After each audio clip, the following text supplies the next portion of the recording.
Hello and welcome once again to week 7 public speaking. This is James Hoagland, and I've decided this week to perform my discussion about making a raised bed vegetable garden, which is something anyone can do in their backyard with very little space. One of the things that we have a problem with in Florida is the soil is so sandy that the nutrients tend to fall into the sand and the soil dissipates when you water it. So a good thing to do when you're trying to raise a vegetable garden is to raise it up off of the regular ground and place the soil on top of a sort of a mat that will prevent the soil from going down into the sand and dissipating the nutrients. Basically, the way you do that is you get that black mesh that the water can go through but the soil won't go through, and you lay it out, and then you get brick, and you can put brick around the mesh, and then place your dirt inside the brick. And then from that basic square of soil surrounded by brick, you can place your different vegetable plants and just water them and watch them grow.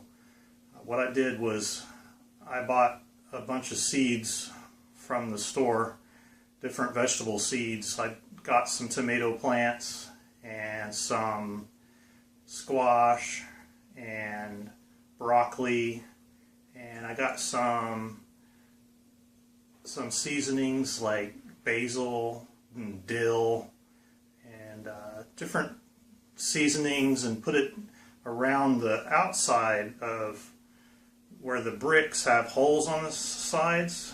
I laid them upright and put dirt in the holes, and then I put the herbs around the outside where the holes are in the bricks. Then but before I did that, I put the seeds in those little containers of soil that you can buy, and you put they're like pellets, and you put the pellets inside the little cups, and then you put water in them, and they grow, and then they get so big, and then you put the little seeds inside of those, and you water them, and every day you keep them. I put them in the windowsill inside so they wouldn't get too hot.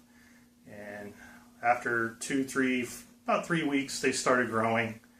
And once they got to a couple inches in height, I went ahead and took them outside to my pre-prepared raised vegetable garden and planted them in the soil about 12 inches apart from one another.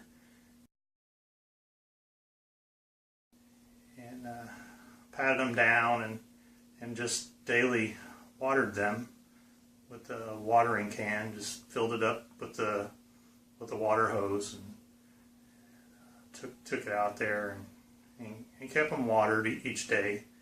And over the months, the plants grew and grew and grew, and I did produce some tomatoes. That was my biggest crop. The tomatoes, and the basil really went crazy and grew. I had just tons and tons of basil, which everybody loved. We used it to cook with a lot.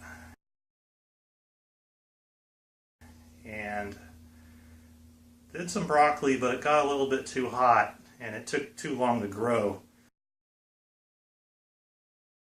So it's only my first year doing it, so I've learned a lot, and I would make some changes. I'd pay a little more attention to the things I plant, look at the best times to grow different things and the best environment to grow things in. Down here where I live in Florida, it's really hot, so we have to be careful about planting things in an open air environment where it's too hot. But one other thing that I would do that I'd like to try next year is to cover it with some kind of like a tent or a shelter, so that the sun won't be so harsh on the plants. And I think I'd have a lot better luck with the vegetables growing and not burning up. That was the biggest challenge I think I had with doing that. But I think everybody should do the vegetable gardens in their backyard if they're capable of doing it. I got a lot of self-satisfaction out of growing things and watching them grow. I learned a lot from it. And it was inexpensive. It really didn't cost that much for me to do that. Nor that it really take me too much time to do either. And I produced some really great vegetables, had some good nutrients right out of my backyard, and it does a lot of good to help to preserve our environment, and didn't even have to use any pesticides or anything. It's completely organic. So I hope you do what I've done, and I'm going to keep working on it and getting better at that. Thank you.